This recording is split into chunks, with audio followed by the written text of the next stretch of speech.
Hello friends, રસોઈની દુનિયામાં આપનું સ્વાગત છે.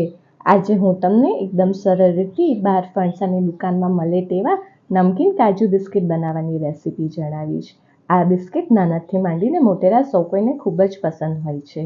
જો તમને આ વિડીયો ગમે તો લાઇક, શેર અને સબસ્ક્રાઈબ જરૂરથી કરજો અને તમારા ફ્રેન્ડ્સ અને રિલેટિવ્સમાં જરૂરથી શેર કરજો. ફ્રેન્ડ્સ, તો ચલો હવે આપણે બનાવીએ નમકીન કાજુ બિસ્કિટ. અવાજ ઉપરથી અંદાજો લગાવી શકો છો કે કેટલા ક્રિસ્પી બન્યા છે.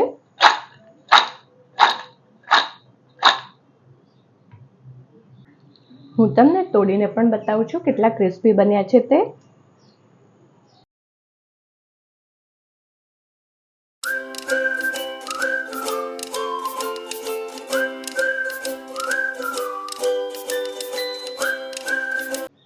ફ્રેન્ડ્સ, કાજુ બિસ્કિટ બનાવવા માટે થઈને આપણે એક કથરોટ લઈશું. હવે તેમાં આપણે 1 કપ મેંદો લઈશું. તમે મેંદાની જગ્યાએ ઘઉંનો લોટ પણ યુઝ કરી શકો છો.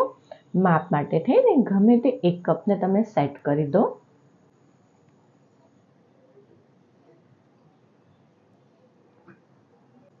તે પછી 1/4 કપ ઝીણી સોજી લઈશું. ઘરમાં તમારે જો મોટી સોજી હોય તો તમે ક્રશ કરીને એકદમ આવી રીતની ઝીણી કરવાની રહેશે. આવી રીતના ઝીણી સોજી રહેવાની રહેશે. તે પછી 1/4 ચમચી અજમાને આપણે આવી રીતે હાથથી મસળીને એડ કરી દઈશું. મેંદાનો લોટ હોવાથી અજમો એટલા માટે થઈને હું એડ કરું છું કે જેથી તે પચવામાં એકદમ સરળતા રહે. તે પછી સ્વાદ અનુસાર મીઠું એડ કરીશું.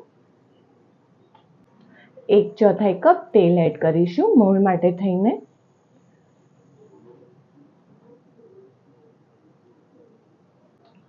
હવે આપણે આ બધાને મિક્સ કરી દઈશું.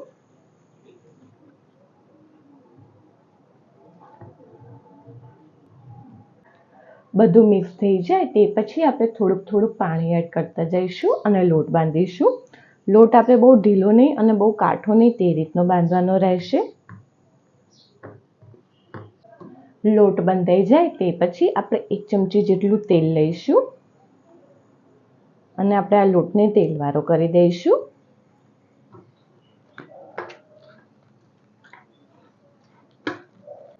હવે આપણે આ લોટને ઢાંકીને 20 થી 25 મિનિટ સુધી રહેવા દઈશું. ફ્રેન્ડ્સ, 20 થી 25 મિનિટ પછી તમે જોઈ શકો છો આપણો લોટ એકદમ રેડી થઈ ગયો છે. આવી રીતનું બહુ ઢીલો નહીં અને બહુ કાઠો નહીં તે રીતનો બાંધવાનો રહેશે. હવે આપણે આના 2 ગુલ્લા કરી દઈશું. મોટા મોટા કરવાના રહેશે.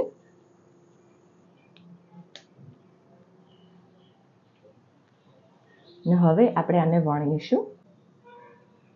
ગુલ્લો લઈશું અને ગુલ્લાને આપણે વણીશું. આ જે રોટલો જે છે બહુ પતલો નથી વણવાનો, થોડોક જાડો રાખવાનો છે.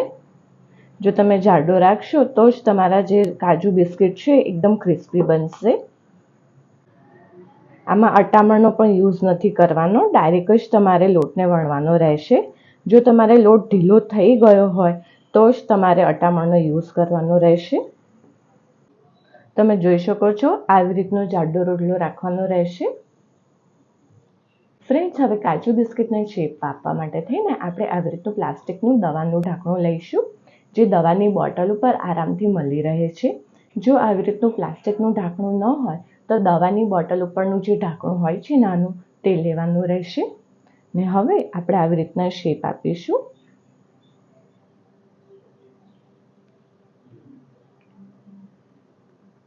તમે જોઈ શકો છો એકદમ પરફેક્ટ કાજુ શેપ બન્યો છે. તેને આવી રીતના પ્લેટમાં મૂકી દઈશું. એવી જ રીતના બીજા શેપ આપવાના રહેશે.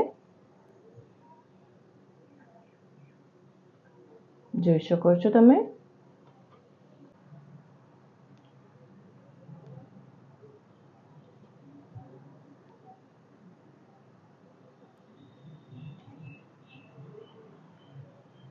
આ લોટને વણીને આવી રીતના શેપ આપવાના રહેશે અને જે આ લોટ જે વધે તેને ફરીથી વણીને ફરીથી આવી રીતના શેપ આપી દઈશું. આવી રીતના આપણે બધા કાજુ બિસ્કિટના શેપ આપી દેવાના રહેશે. હવે આ જે લોટ વધ્યો છે તેને ફરીથી વણીને ફરીથી તેના શેપ આપી દઈશું.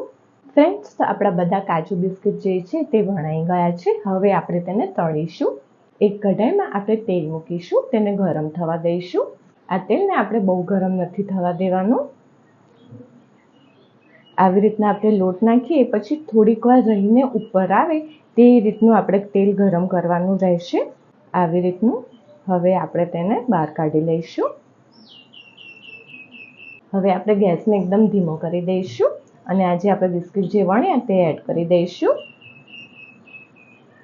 આજે બિસ્કિટ જે છે તે લો ટુ મીડિયમ ફ્લેમ ઉપર તળવાના રહેશે. તમે જો આને ફાસ્ટ ગેસ ઉપર તળશો તો બહારથી તો તે થઈ જશે પણ અંદરથી તે કાચા રહેશે. અને આપણે લાઇટ બ્રાઉન ક્યાં તો થોડોક ડાર્ક બ્રાઉન કલર થાય ત્યાં સુધી તળવાના રહેશે. એડ કરીને તરત તેને નથી હલાવવાના, થોડીક વાર રહીને જ તેને હલાવવાના રહેશે. તમે જોઈ શકો છો જાતે જ તે છૂટા પડી ગયા છે. હવે લો ટુ મીડિયમ ફ્લેમ ઉપર તેને લાઇટ બ્રાઉન કલર ના થાય ત્યાં સુધી તેને થવા દેવાના રહેશે. હવે તેને ફેરવીને બીજી બાજુ બી કરીશું. આવી રીતના બંને બાજુ તેને ફેરવતા જવાનું રહેશે અને લાઇટ બ્રાઉન કલરના કરવાના રહેશે. ફ્રેન્ડ્સ, આવી રીતના લાઇટ બ્રાઉન કલરના કરવાના રહેશે. હવે આપણે તેલ નિતારીને કાઢી લઈશું. અવાજ પરથી જ તમને આઈડિયા આવી જશે કે કેવા ક્રિસ્પી બન્યા છે.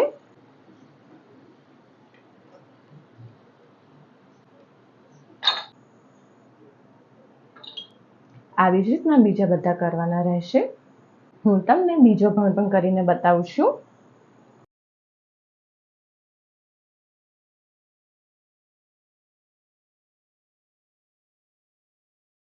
કરીને તરત તેને હલાવવાના નથી, એ જાતે જ ઓટોમેટિક છૂટા પડશે.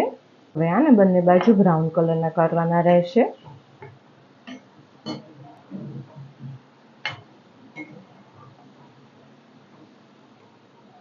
આપણો આ બીજો પણ રેડી થઈ ગયો છે. હવે આપણે આને તેલ નિતારીને કાઢી લઈશું. આપણા કાજુ બિસ્કિટ તળાઈ ગયા છે. હવે આપણે આનો મસાલો રેડી કરીશું. ફ્રેન્ડ્સ, કાજુ બિસ્કિટનો મસાલો તૈયાર કરવા માટે થઈને આપણે એક ડીશ લઈશું. તેમાં અડધી ચમચી કાશ્મીરી લાલ મરચું એડ કરીશું. સ્વાદ અનુસાર મીઠું એડ કરીશું. 1/4 ચમચી આમચૂર પાવડર એડ કરીશું ને અડધી ચમચી બોરું ખાંડ એડ કરીશું. આ ટોટલી ઓપ્શનલ છે. તમને ગળપણવાળા કાજુ બિસ્કિટ પસંદ ન હોય તો તમે આને સ્કીપ પણ કરી શકો છો. હવે આપણે આ બધાને મિક્સ કરી દઈશું. હવે આ મસાલો આમાં એડ કરી દઈશું.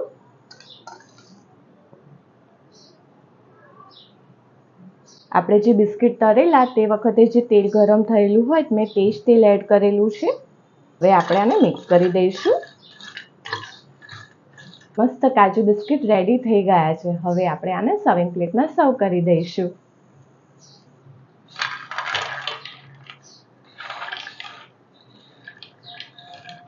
ફ્રેન્ડ્સ, તો આપણા એકદમ ક્રિસ્પી બહાર ફરસાની દુકાનમાં મળે તેવા નમકીન કાજુ બિસ્કિટ રેડી છે.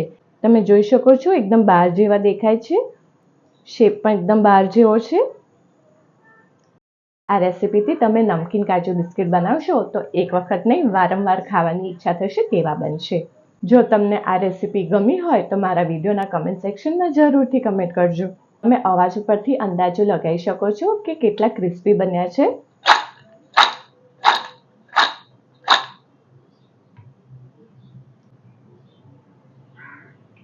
હું તમને એક તોડીને પણ બતાવું છું કેટલા ક્રિસ્પી બન્યા છે તે.